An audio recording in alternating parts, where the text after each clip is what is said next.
মনে করো এটা একটা টাকা, আর এই টাকাটাকে আমি আগুন লাগালাম। দেখো এটা কি হচ্ছে, বার্নিং অফ মানি।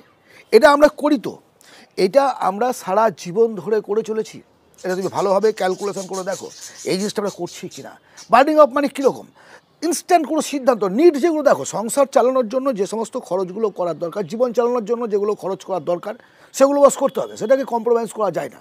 ছেলের এডুকেশনের খরচ, খাওয়া দাওয়ার খরচ, মেডিসিন, তোমার ট্রিটমেন্টের খরচ, কোথাও হয়তো উইকেন্ডে বা কোথাও হয়তো মাসের শেষে ছোটোখাটো একটা ট্যুর করা, এগুলো জীবনের জন্য অত্যন্ত জরুরি। বাট কিছু জিনিস তো আমরা নষ্ট করি, কিছু কিছু ক্ষেত্রে সোয়াপ করতে গিয়ে বা তোমার ধরো কাউকে দেখাতে গিয়ে, ইমপ্রেস করতে গিয়ে। সবার রিকোয়েস্ট 2025 সালে তুমি যেন কোনোভাবেই এক্সট্রা খরচ করবে না, প্রয়োজনীয় খরচ অবশ্যই করবে।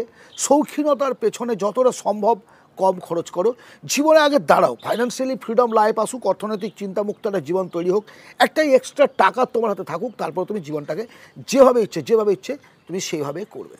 ইনস্ট্যান্ট পারচেস, সেকেন্ড যে ভুলটা আমরা করি, আমার পাশের বাড়ির একজন কেউ ভালো টিভি কিনেছে, আমাকে কিনতে হবে। পাশের বাড়ির একজন ভালো বাইক কিনেছে, আমাকে কিনতে হবে। আমার একটা বন্ধু গাড়ি কিনে এনেছে 4 চাকা, আমার দরকার নেই, প্রয়োজন নেই, তারপর আমাকে কিনতে হবে। এই যে ভুলগুলো ইনস্ট্যান্ট আমরা করছি, ইনস্ট্যান্ট পারচেস করছি, সেটাকে তুমি রাশ টানো, সেটা আর করবে না। তুমি কোনো কিছু কেনার আগে 3 মাস, 6 মাস, 2 মাস, 1 মাস তোমার যেমন